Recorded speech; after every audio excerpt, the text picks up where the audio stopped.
खारगे जी, Sharad Pawar ji, Uddhav Thackeray ji, Stalin जी, चंपाई सोरेन जी,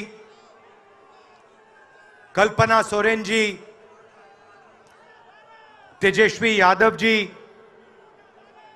फरूक अब्दुल्ला जी, प्रकाश अंबेडकर जी, महबूबा मुफ्ती जी, दीपंकर भट्टाचार्य जी, सैयद सादिक अली शेहब दंगल जी, stage पे India alliance के वरिष्ठ नेता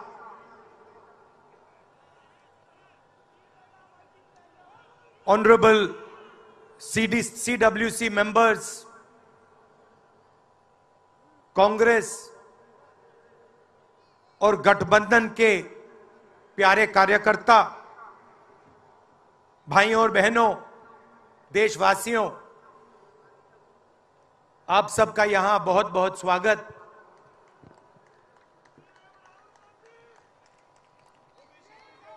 पिछले साल कन्याकुमारी से कश्मीर तक हमने यात्रा की।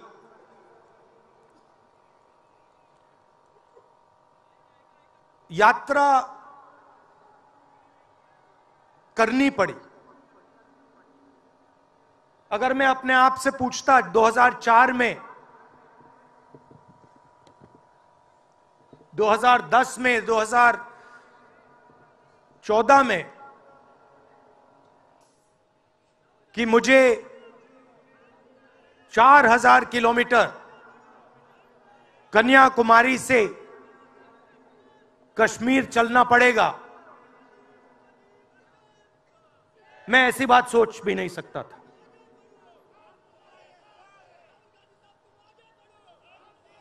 ये यात्रा, शांत हो जाएं,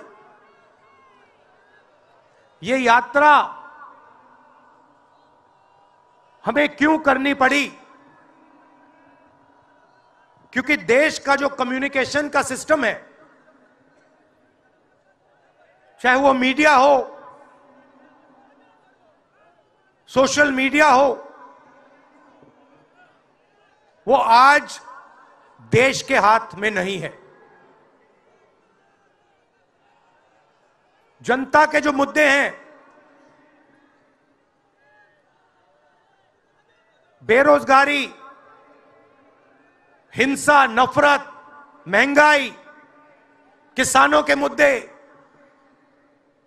अग्निवीर के मुद्दे, जवानों के मुद्दे, वो मुद्दे आपको मीडिया में नहीं दिखाई देंगे। तो हमने ये यात्रा करनी पड़ी क्योंकि और कोई चारा नहीं था। देश के ध्यान को पकड़ने के लिए विपक्ष को 4000 किलोमीटर, और सिर्फ राहुल गांधी नहीं चला, यह गलतफहमी में मत रहिए कि ये राहुल गांधी चला है। सब पार्टियों के, सब विपक्ष के पार्टियों के लोग चले, सब नेता आए, हिंदुस्तान का पूरा विपक्ष इन यात्राओं में शामिल हुआ। शरद पवार जी आए, उद्धव जी आए, तेजस्वी आए।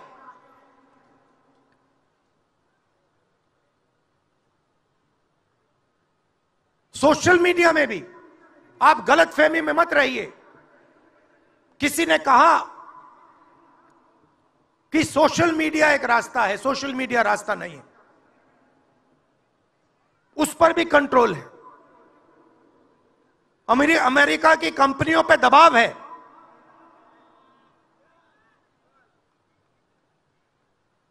तो काफी डिस्कशन होता है कि हम बीजेपी से लड़ रहे हैं।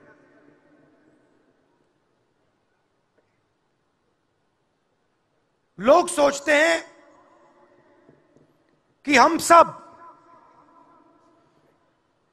एक राजनीतिक दल के खिलाफ लड़ रहे हैं। देश भी सोचता है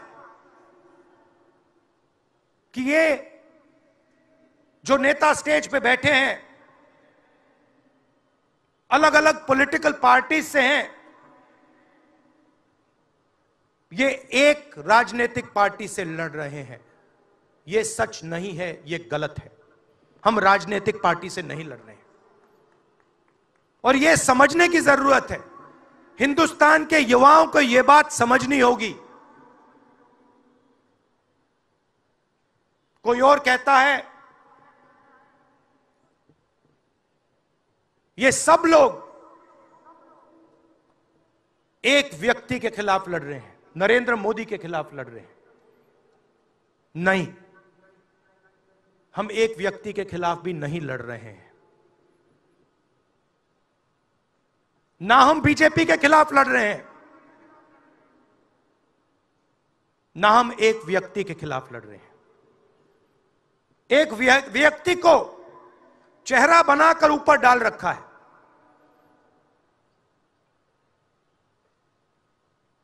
हिंदू धर्म में शक्ति शब्द होता है। हम शक्ति से लड़ रहे हैं, एक शक्ति से लड़ रहे हैं। अब सवाल उठता है वो शक्ति क्या है? जैसे किसी ने यहां कहा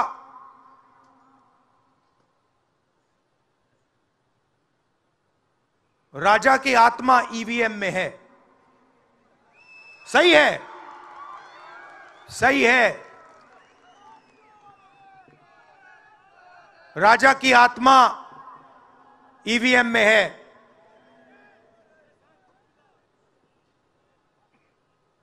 हिंदुस्तान की हर संस्था में है, ईडी में है, सीबीआई में है, इनकम टैक्स डिपार्टमेंट में है। एक वरिष्ठ नेता, नाम नहीं लेना चाहता हूं, इसी प्रदेश के एक वरिष्ठ नेता कांग्रेस पार्टी को छोड़ते हैं और रो के कहते हैं, मेरी मां से रो के कहते हैं कि सोनिया जी मुझे शर्म आ रही है, मेरे में इन लोगों से, इस शक्ति से लड़ने की हिम्मत नहीं है, मैं जेल नहीं जाना चाहता हूं। और ये एक नहीं है, ऐसे हजारों लोग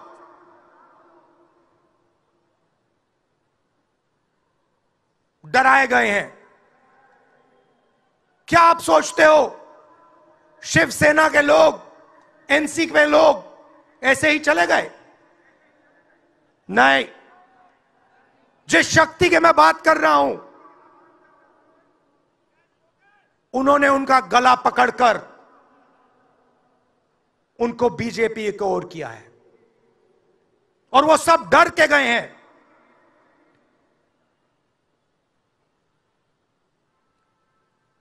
चार 4,000 किलोमीटर चला, उसके बाद 6,000 किलोमीटर मणिपुर से महाराष्ट्र, मुंबई, धारावी।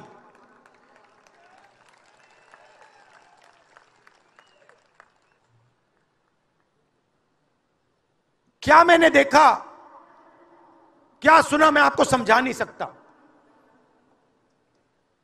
शब्दों में नहीं बता सकता मैं आपको। बोल रहा हूं तो बात याद आई, मेरे पास एक युवा आता है,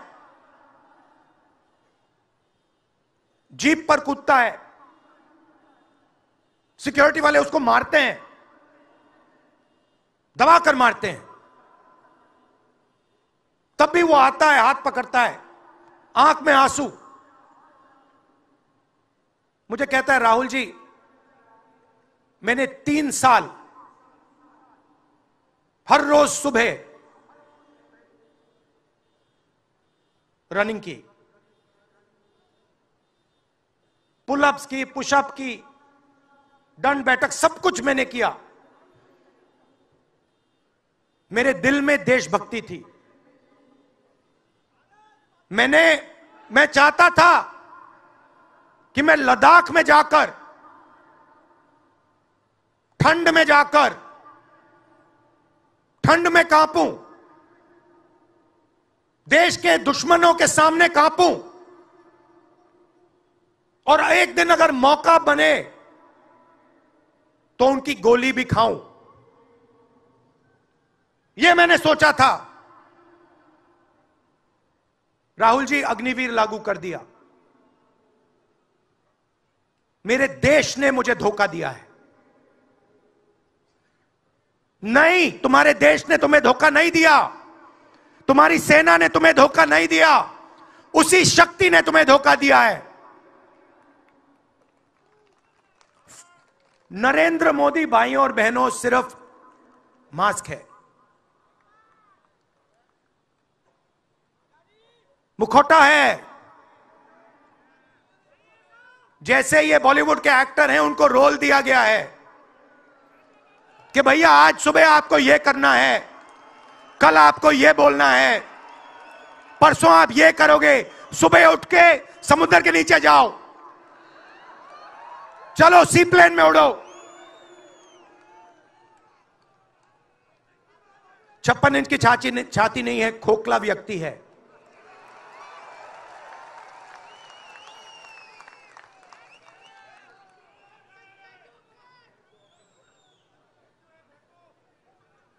धारावी को देखिए आप। मुझसे पूछा गया कि ये जो यात्रा होगी कहां से कहां होगी। मैंने सोचा, एक बात क्लियर थी, मणिपुर से शुरू होगी। क्यों? वहां पे इसी शक्ति ने सिविल वॉर का माहौल बना रखा है। भाई भाई को मार रहा है, गोली मार रहे हैं, तो शुरुआत तो वहां से होगी। और फिर मैंने सोचा, अगर हिंदुस्तान को नया विजन देना है तो यात्रा धारावी में खत्म होगी। यह हुनर का कैपिटल है, हिंदुस्तान के टैलेंट का, स्किल का, हुनर का कैपिटल है। और इनको यहीं से, मुंबई से, इनके घरों से वही शक्ति इनको उठाकर बाहर फेंक रही है।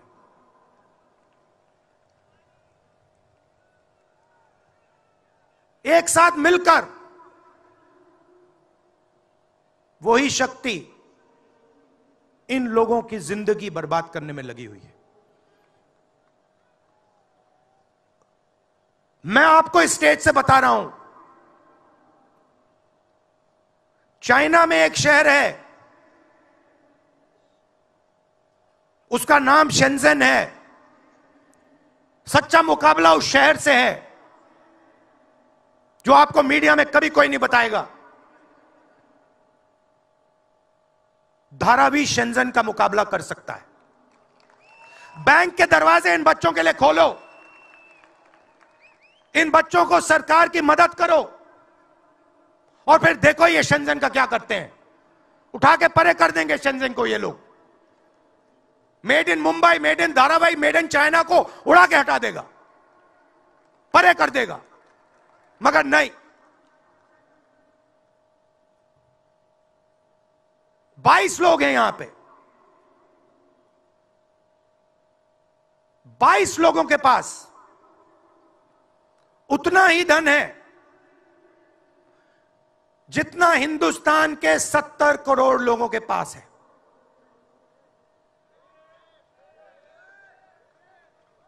हिंदुस्तान में इंटरनेशनल एयरपोर्ट खुलवाने के लिए साल लग जाते हैं।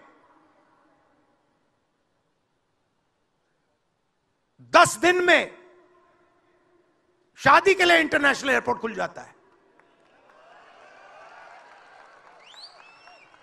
वो ठीक है, कोई बड़ी बात नहीं है, अगर 10 दिन में शादी के लिए खुल जाता है वो ठीक है, करना है करो, मगर बाकी हिंदुस्तान में भी तो खोलो, बाकी प्रदेशों में खोलो।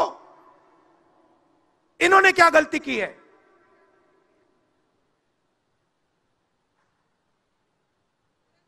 %50 हिंदुस्तान की आबादी पिछड़े वर्ग की है,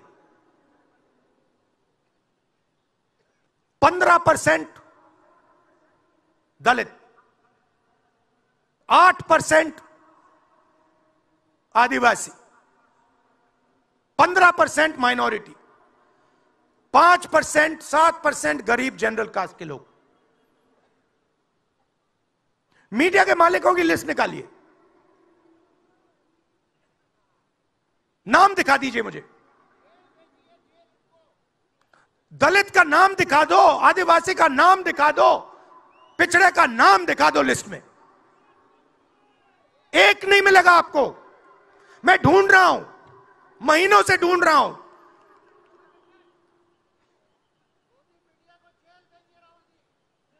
इनकी गलती नहीं है बेचारों की। जैसे मोदी जी मुखौटे हैं, जैसे उनका रिमोट कंट्रोल इनका भी है।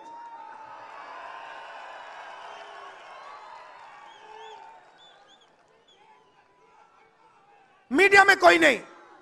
हिंदुस्तान की सबसे 200 बड़ी कंपनियों की लिस्ट निकालिए, मालिकों की लिस्ट निकालिए। गरीब जनरल कास्ट का व्यक्ति का नाम बता दो मुझे, दलित का, पिछड़े का, किसी भी गरीब व्यक्ति का नाम बता दो, किसी भी पिछड़े का नाम बता दो 200 कंपनियों के मालिक की लिस्ट में। नहीं मिलेगा। 90 अफसर इस देश को चलाते हैं। मैंने सिस्टम अंदर से देखा है, मैं समझता हूं सिस्टम को, इसलिए मोदी जी मुझसे डरते हैं। सब कुछ देखा है मैंने, सब समझता हूं। मैं अंदर बैठता था उसमें, सालों में अंदर बैठा हूं। कोई नहीं छुप सकता मुझसे, और मुझे दबा भी नहीं सकते हैं। मोदी जी को दबा सकते हैं तो 90 लोग हैं, उसमें 3 पिछड़े हैं, 3 दलित, 1 आदिवासी। फर्स्ट जनरेशन गरीब जनरल कास्ट का मुझे दिखा दो, उसमें 1 नहीं मिलेगा। बजट में 100 रुपए खर्च होते हैं,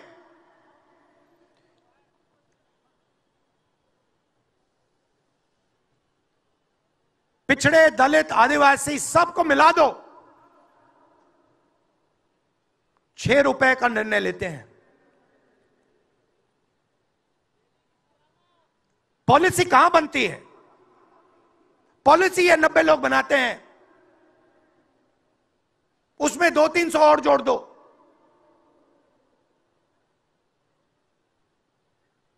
उसमें 50-60 अरबपति जोड़ दो।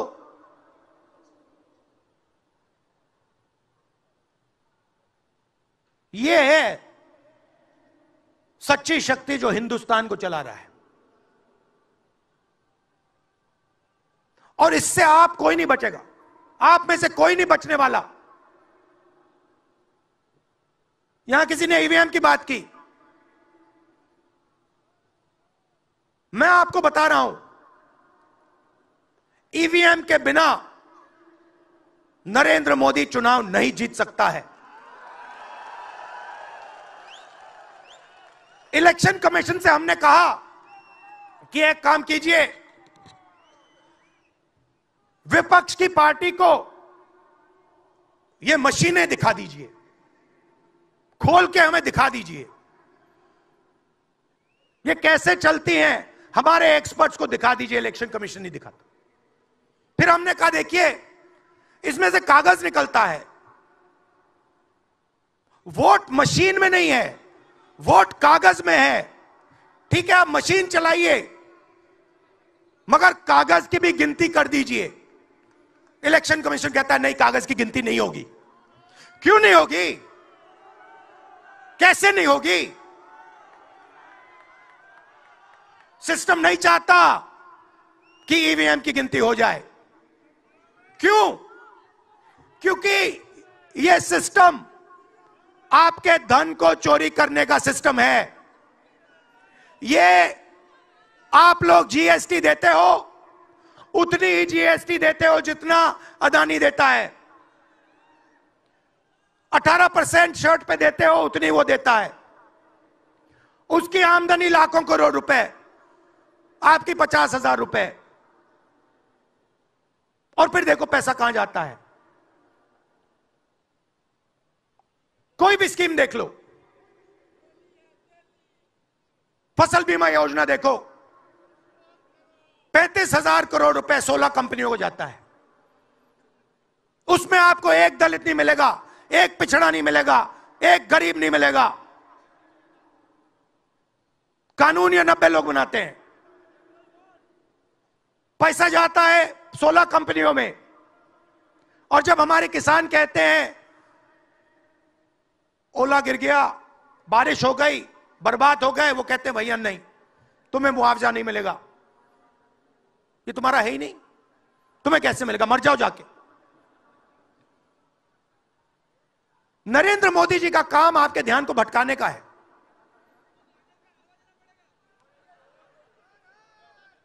कभी आपसे कहेंगे देखो देखो चाइना की ओर देखो, पाकिस्तान की ओर देखो। कभी मोबाइल फोन की लाइट ऑन कर देंगे, थाली बजाओ।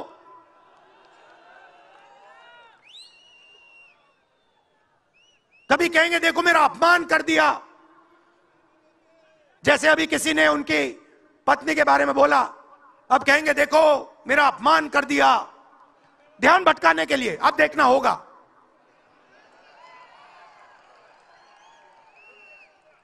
मगर यात्रा में यह सब साफ दिख जाता है, दर्द दिख जाता है, दुख दिख जाता है।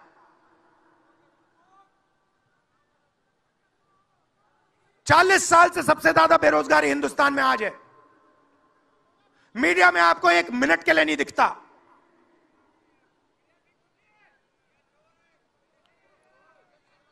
मोबाइल फोन आप देखते हो, चाइना का मोबाइल फोन, शर्ट खरीदते हो, चाइना की शर्ट, जूते खरीदते हो, चाइना के जूते। चाइना के युवा को फायदा हो रहा है, और किसको फायदा हो रहा है? और किसको फायदा हो रहा है? यह आपने कभी पूछा अपने आप से? जब चाइना का यहां माल बिकता है, सिर्फ चाइना को फायदा नहीं होता, हिंदुस्तान के अरबपतियों को भी फायदा होता है भाई और बहनों। इसलिए धारावी को कभी उठने नहीं देंगे। इसलिए धारावी को यह सरकार कभी सपोर्ट नहीं दे सकती।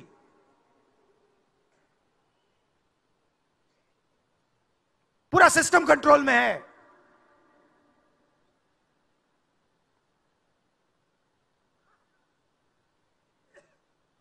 जब इनकी पहले सरकार आई, मैं आपको दिल की बात बताता हूं, पहले इनकी सरकार आई, अरुण जेटली मेरे पास आते हैं, कमरे में बैठते हैं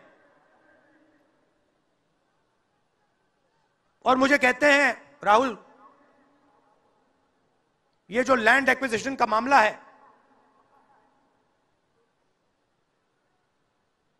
तुम इस पर मत बोलो। क्यों नहीं बोलूं? जनता का मामला है। अगर बोलोगे तो तुम्हारे ऊपर हम केस लगाएंगे। लगाओ केस, मुझे कोई फर्क नहीं पड़ता। क्या कर लोगे मेरा? ईडी वाले आए, 50 घंटे बैठा दिया।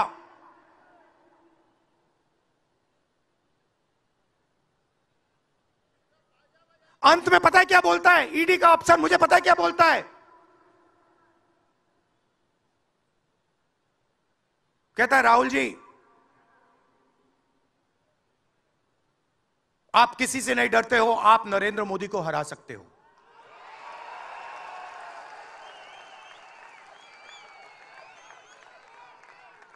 ईडी का अफसर बोलता है मुझे।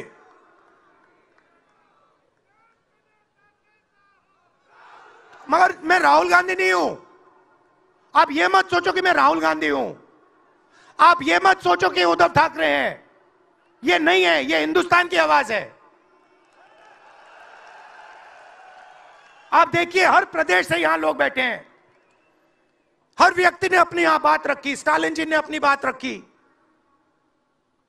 सोरेन जी ने अपनी बात रखी। ये हिंदुस्तान बोल रहा है। नरेंद्र मोदी जी की मीटिंग देखिए, वहां सिर्फ एक व्यक्ति बोलता है।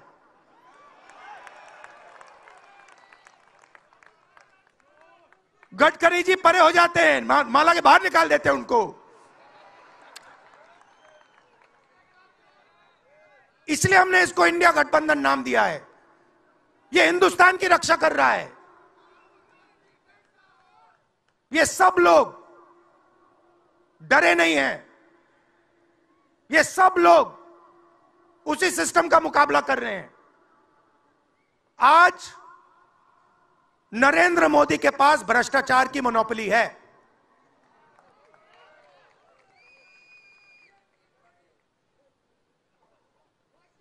इलेक्टोरल बॉन्ड्स का सिस्टम निकाला। मैं आपको समझाता हूं। यहां पे जो छोटे छोटे सड़कों पे ना एक्सटॉर्शन चलता है, हफ्तेबाजी चलती है ना, वो नेशनल लेवल पे कर रहे हैं ये लोग। मैं बता देता हूं, 4 तरीके की हो रही है। एक, पहले ये कॉन्ट्रैक्ट देते हैं, सरकार कॉन्ट्रैक्ट देगी और सीधा परसेंटेज लेगी। इलेक्टोरल बॉन्ड देख लीजिए, उसमें साफ है। कंपनी को कॉन्ट्रैक्ट मिलता है, उसके एकदम बाद वो बीजेपी को हफ्ता देना शुरू कर देती है। दूसरा, सीधा एक्सटॉर्शन। ईडी सीबीआई भेज देंगे। जैसे यहां पे मुंबई का एयरपोर्ट इनको चाहिए था, ईडी सीबीआई भेजी, एयरपोर्ट किसी और को पकड़ा दिया। सीधा एक्सटॉर्शन। तीसरा, शेल कंपनी। जैसे यहां भी किसी ने कहा, अंबेडकर जी ने कहा, कंपनी की प्रॉफिट ही नहीं है और उससे ज्यादा पैसा वो बीजेपी को दे रही है। और चौथा, कॉन्ट्रैक्ट देने के पहले पैसा दो, कॉन्ट्रैक्ट लो। देखिए, मैं आपको एक बात कहता हूं, यहां मुंबई में किसी भी गुंडे को आप सीबीआई, ईडी और इनकम टैक्स पकड़ा दो, ठीक है? वो हो रहा है, वो ही हो रहा है। एक व्यक्ति ने इनको पकड़ रखा है, उनके पीछे एक और शक्ति है, वो कह रही है भैया आप देखो, हमें ये एयरपोर्ट चाहिए। आपका एयरपोर्ट मुंबई का एयरपोर्ट है ना, आपने तो देखा। सीबीआई की इंक्वायरी हुई और उसके एकदम बाद मुंबई एयरपोर्ट अदानी जी को मिल गया। तो मैं आपसे कह रहा हूं कि इससे आपका नुकसान हो रहा है। नोटबंदी की, जीएसटी लागू की, जो हिंदुस्तान का रोजगार का सिस्टम था उसको खत्म कर दिया। चाहते हैं कि यहां सिर्फ 20-25 कंपनियों का राज हो। चाहते हैं कि ये जब छोटा धंधा चलाते हैं, सब्जी बेचते हैं, छोटे छोटे दुकानें चलाते हैं, चाहते हैं ये सब खत्म हो जाए और एक के बाद एक इनको खत्म कर रहे हैं। स्मॉल और मीडियम मैन्युफैक्चरिंग जो है उसको सबको खत्म कर रहे हैं। यही लोग तो चाइना का मुकाबला कर सकते हैं। जो स्मॉल और मीडियम इंडस्ट्री है वही तो चाइना का मुकाबला करेगी, वही तो देश को रोजगार देगी। उस नींव को उड़ा रहे हैं।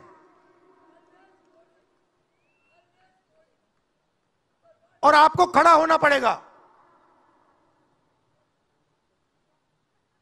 आपके बिना काम नहीं बनने वाला। आप हो भारत माता, आप सब भारत माता हो, और आपकी जिम्मेदारी बनती है, हमारी जिम्मेदारी है, मगर देश के युवाओं की भी जिम्मेदारी बनती है।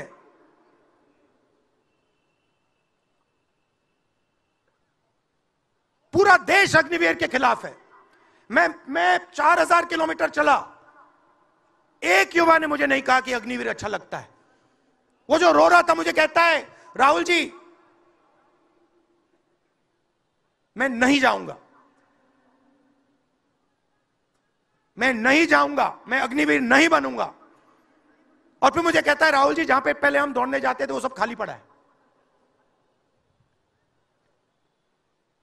यात्राओं से मुझे बहुत सीखने को मिला, दर्द भी हुआ, चोट भी लगी,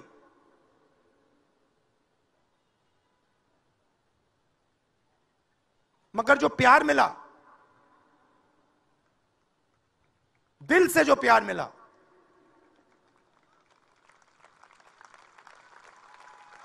वो उसका कोई मुकाबला ही नहीं है। मैं कह नहीं, बता ही नहीं, समझा नहीं सकता आपको। और जो भी आप मुझसे करवाना चाहो, जहां भी आप मुझे बुलाना चाहो, मैं आपके लिए और इस देश के लिए हाजिर हूं। यह नफरत का देश नहीं है, यह मोहब्बत का देश है। नफरत जानबूझ के फैलाई जा रही है। नफरत इसलिए फैलाई जा रही है कि आप अपना ध्यान इधर उधर करो और आपके जेब में से आपका पैसा लूटा जाए, छीना जाए।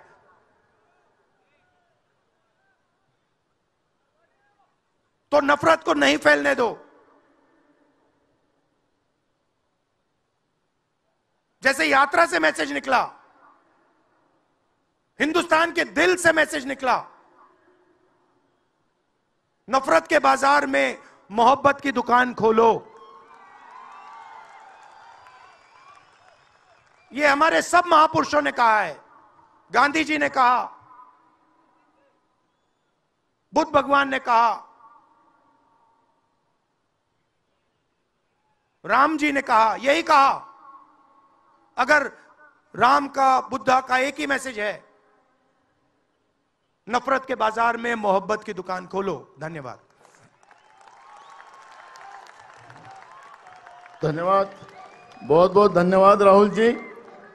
मैं